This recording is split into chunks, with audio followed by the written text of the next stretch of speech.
Welcome back, adventurers. My name's Kriva, and this is some more Pillars of Eternity.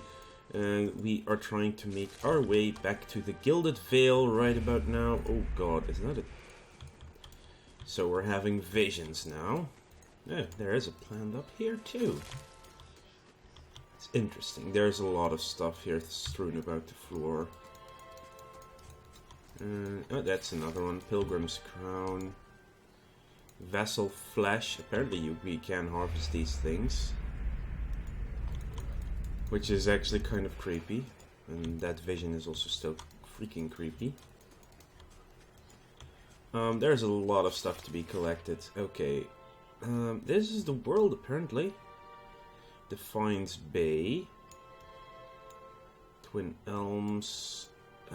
Yeah, we can only go to the Valewood right now, so we're gonna have to go that way.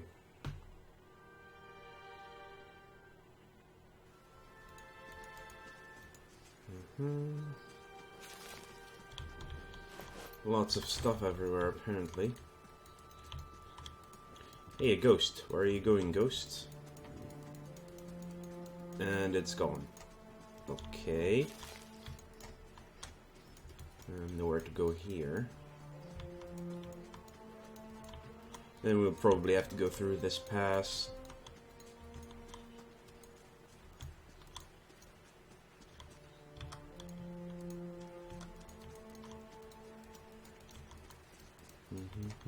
Let's explore a little bit. Oh, there's a body over here. And some supplies or what? Shattered pieces of a crate are strewn across the dirt along with a few muddy vegetables. Hello, wolf. Them down.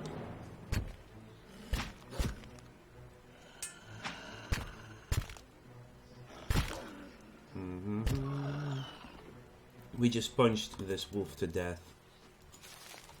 It's quite excellent. Oh, more ghosts, really. Grass is still flattened behind the wagon's wheels. Barrels of cabbages, potatoes, and squash have been overturned and abandoned.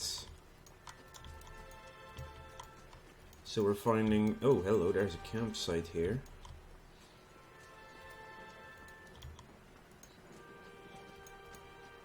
Damn thing. Hello. This man appears to be hurriedly dismantling his camping. Quick, jerky movements. He looks up as you approach, his expression tense and drawn. Greetings, he says, a little breathless. On your way south, is it? You look to be a long way from home, meaning no offense. Not sure what brought you down here, but it's no place to go wandering alone. He wipes his brow, turning to face you. The sooner you're clear of these woods, the better, I think. Our caravan was attacked. I've been trying to get to the Gilded Vale. Hard luck, and I'm sorry to hear it. You should be fine from here. There's no missing the Vale if you keep to the road and you haven't far to walk. But you want to keep clear of this place after that. We were just attacked north of here. Me and a friend of mine. We came out here to hunt some deer. Came up on a bear instead. A great monstrous thing. And Pearly, he didn't make it. He shakes his head. I don't know what I'll tell his wife. In any case, this forest's already cost me a friend. I'm heading home before it takes anything else. Who are you? Name's Naunton. Born and raised in Gilded Vale. I haven't had a spot of luck since. Luckier than Pearly, I suppose. In any case, yeah, that's what he said before. Where did you find this bear? In a cave a ways up that way. Turns to point to the northwest. I wouldn't seek it out if I were you. It was a great brute of a beast. Would hate to hear that it took another life. Farewell. Okay, well, this is just a way to pass through, I suppose. Yeah, Gilded Vale. 8 more hours. Jesus. That's in-game hours, luckily. Yeah, there's a little map and then it's 6 hours or 8 hours travel.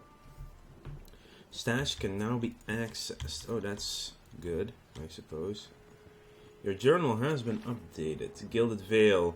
Finally reached the Gilded Vale. It is not what I expected. It's, Oh. Okay.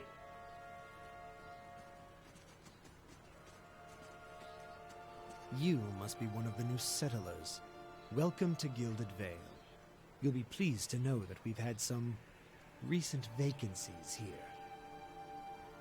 I feel at home already. Do you welcome everyone this way?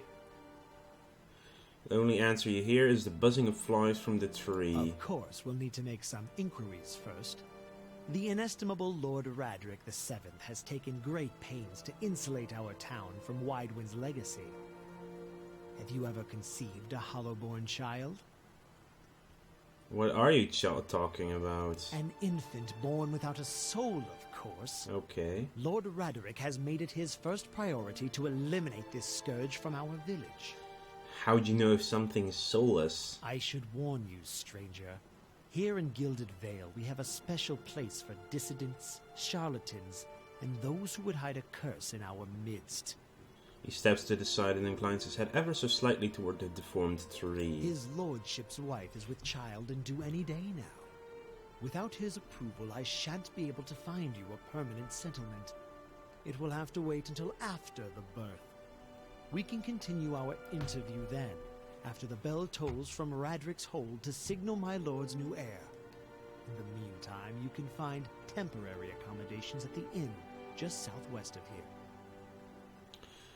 I've been feeling strange since a close call with a bioac. There's someone in town who could help. Whatever your problem, it sounds like a matter for an animancer.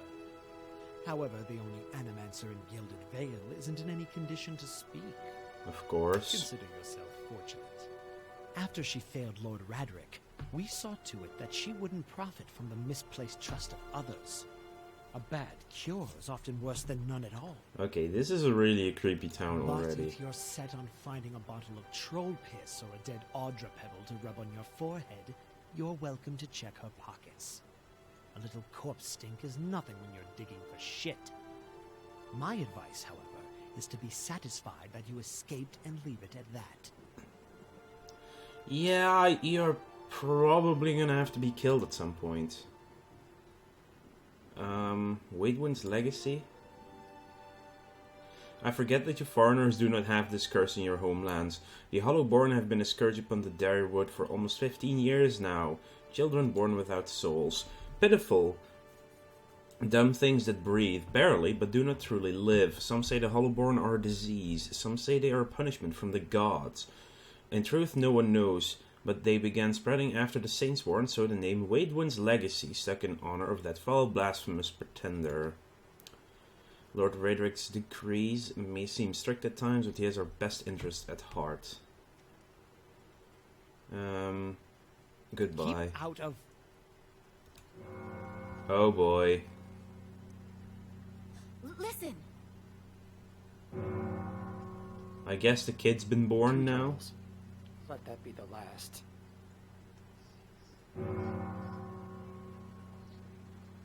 Okay, what does that mean? It seems your arrival is ill-timed. 3 bells toll only for the death of a Radric. I fear Lord Radric's heir is lost, or else Hollowborn, and so lost all the same. You should tread carefully.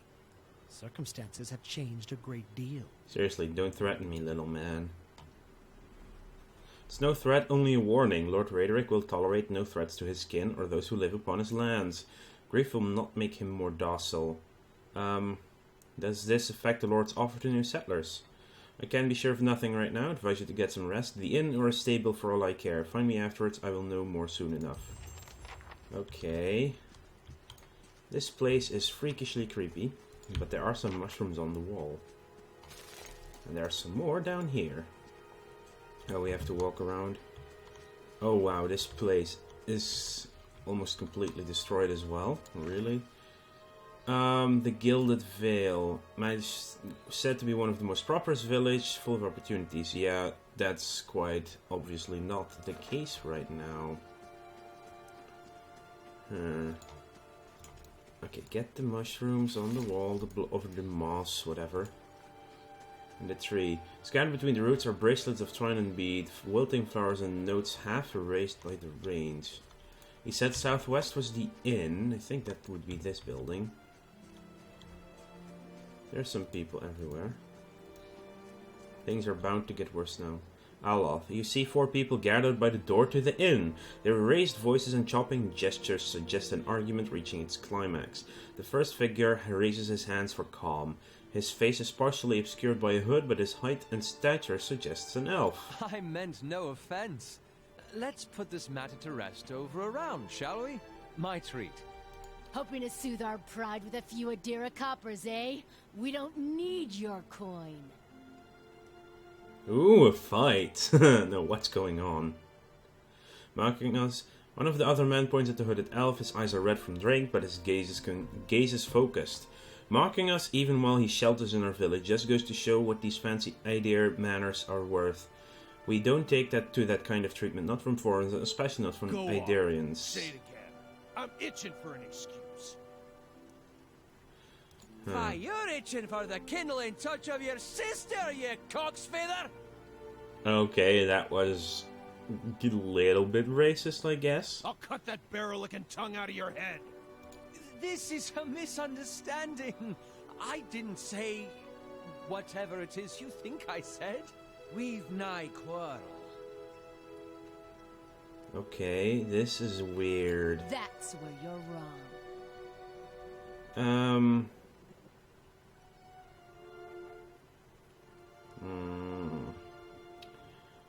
I don't think attacking him is such a good idea. Why is that? Because then you'll have to deal with me. You have me to deal with. We're done for now, but this one better watch his step around here, because we're not going anywhere. Ah! The final scowl at the elf, he turns to leave. Okay, apparently they're afraid of me. That's cool. The elf turns to me, the tension almost gone from his smooth face. Not quite how I hoped to get to know the neighbors. Thank you for your timely assistance with that awkward situation. You mean for making them piss their pants? You're welcome. Well, that is one way of putting it. He straightens his hood and you note the remains of fraying embroidery on his gloves. His boots are caked with the dirt of many months' travel, but the leatherwork beneath it is sturdy and fine. I suppose introductions are in order after that little fiasco. Aloth Corvisor, at your service. How did you manage to get stuck out here? Something of a long story. I'm a wizard by training, and an adventurer by necessity. I was born in the Seathwood, part of the mainland of the Aedir Empire, and both of my parents served the nobility, which afforded me an education for which I'm grateful. However, there were no open positions in those houses, and so I decided to seek new means in a new land. And how exactly did you come to be here? I was traveling with a caravan, but we were separated near some ruins. In Gwithan ruins? Oh, those can be dangerous places during the best of times, which these are not. And half the locals would arrest you for trespassing, and the rest would kill you outright. I'm curious, what exactly did you find there? Several hooded figures operating a strange machine. Goggles at you silently, apparently assessing your earnestness. Finally, he gives you a clipped, awkward laugh. You do manage to find yourself in rather interesting predicaments. Just how did you manage to cross those stray drunks? That was a matter of misunderstandings and mistranslations. It doesn't help that people in these parts remember their war with Aedir like it was yesterday. You did tell that one man to go fuck his sister. Ah, that, he clears his throat and adjusts his sleeve. As I try to tell them, they misheard me. Happens all too easily after a few pints, and the accent doesn't help. I did hear the same thing. For just a moment, he looks as if he's about to say something else. His expression brightens with mischief, but before he can speak, he forces a tight smile, biting his lip so hard you expect to see blood. Finally, his face relaxes and he shakes his head. I should speak more clearly next time. My apologies. I should get going. As should I, given recent events. It's just as well. I've had enough of the watered wine and lumpy beds at the inn. They say even the owner tired of the place. Just up and left one day. It explains quite a lot about the upkeep. Perhaps I could join you. I could use a change of scenery, and I find it's better to travel in numbers. So do I. Let's go then. Excellent. I shall follow you. Well, I think we're going to have to go to the inn anyway. Because I want to know more about this town and the freakishly creepiness. Food here has been awful lately. Think rats have gotten into the larder. Welcome. Oh, greetings and welcome to the Black Hound Inn.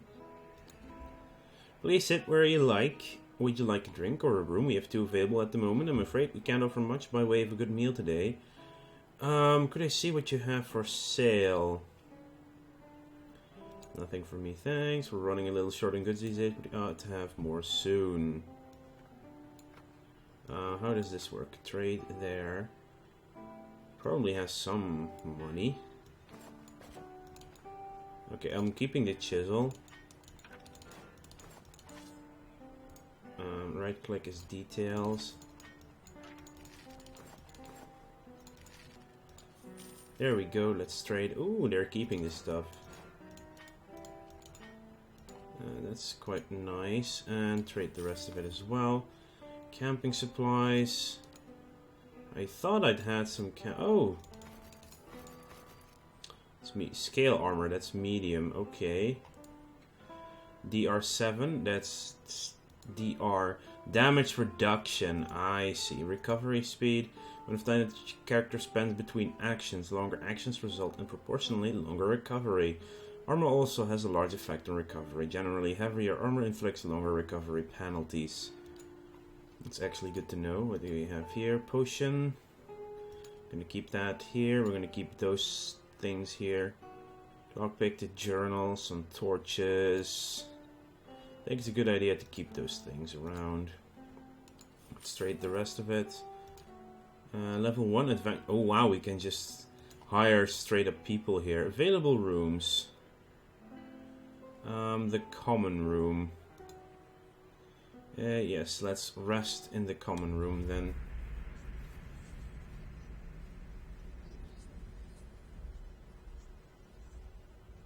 Your sleep is restless and fevered, assaulted by hisses and whispers, blanketed with a suffocating anxiety. You open your eyes to awaken and find yourself in front of Gilded Vale's gallows tree, the creaking of its ropes growing louder in your mind until the sound is deafening. Hanging from the tree is an old dwarf woman whose face is shriveled inward like mouldering fruit. Her head hangs limply to one side. As you look at her, she looms larger and larger in your mind until she's mere inches from your face. Suddenly her head snaps up and her eyes open, and they are empty, and behind them is a vast nothingness that makes your stomach drop. Her mouth slowly parts, and with a gust of rancid air she speaks a word. Watcher. You jolt awake, the foul smell of the dwarf woman's breath still permeating your nostrils. Sweat runs down your face in thick droplets, and your skin is soaked from head to toe. You remember the woman. You remember seeing her decaying face when you spoke with the magistrate. He called her an animancer. Though it fills you with a new queasy apprehension, you feel a strange compulsion to see this woman once more, if only to confirm she is truly dead. What is it? As you wish. Let's quickly explore the inn a bit. The villager, drunkard. Alright then, another fool to come to answer Raedric's invitation. Our great lord had my sister run out of town after the boy was born. She was the only family I'd left. Not sure where she is now. Blazes, I need another drink. Well, it appears that this town is not all that cracked up, and I mean, we do have the hanging tree. So I guess we're going to the tree. The hanging tree. Where are you? Where are you? Not the pistol. Okay, there are apparently firearms in the game, I guess. That's not the pistol. Maybe it means something completely different. Were you deer. Looking for someone in that tree? I could introduce you. Strange way to talk about your dad. Half the town's up there now. Seems like no right way to talk about it. Looking for someone who can help you feel better. My condolences. He exhales and turns his attention away, watching the villain around him. Okay, not a lot here then. So here's that woman. Okay, how do I select this? Okay, no.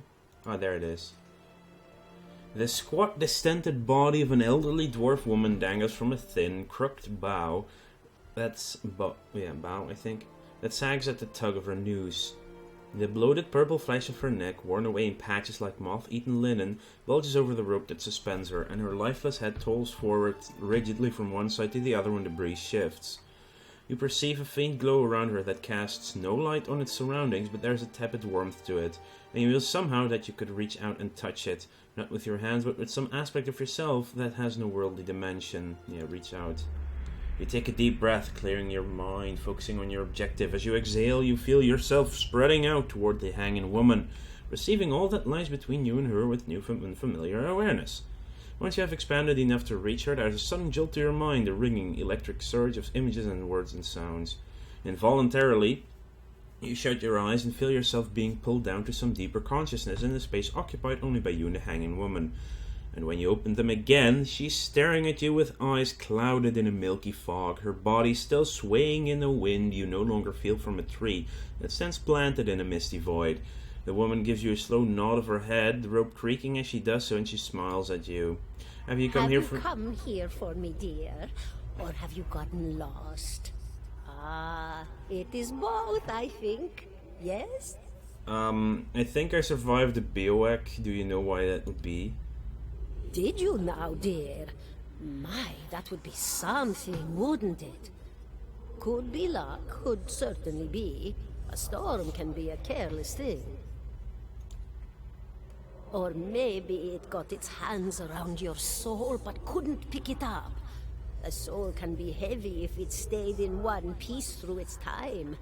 Strong souls, we call them in the trade. Cold, I mean. Called them. Those days are all behind me, no? Am I imagining this? No, I think not. A pity that. It would be simpler. A mercy, even.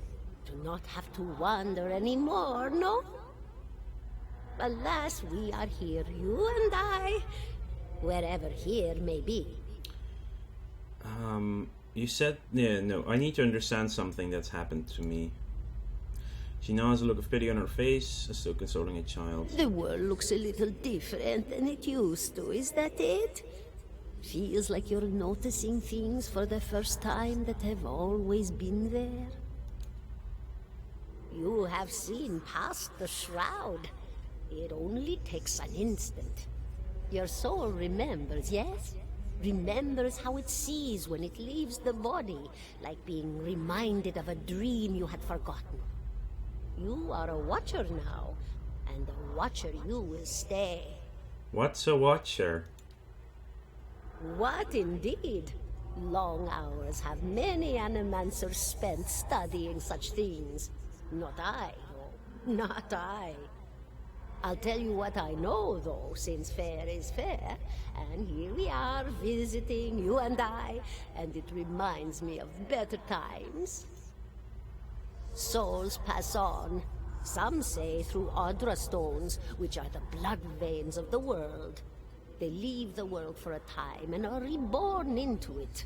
Sometimes more than they were before, but usually less and seldom the same. For all souls there is a time where they do not live, yet have not passed on. And those souls roam the world, same as you or I, either leaving or lost. But no one sees them because they have forgotten how. A watcher sees, though, knows what to look for. And sometimes they know a person just by looking at them. Know where they've been in ages past when their bodies were other bodies. See memories even their owner can't recall. A wonder to behold when all goes well. A wonder! What did you mean when all goes well? Oh, nothing to be afraid of, I'm sure. It's just much to take in for some. Sometimes there's trouble sleeping or other difficulties.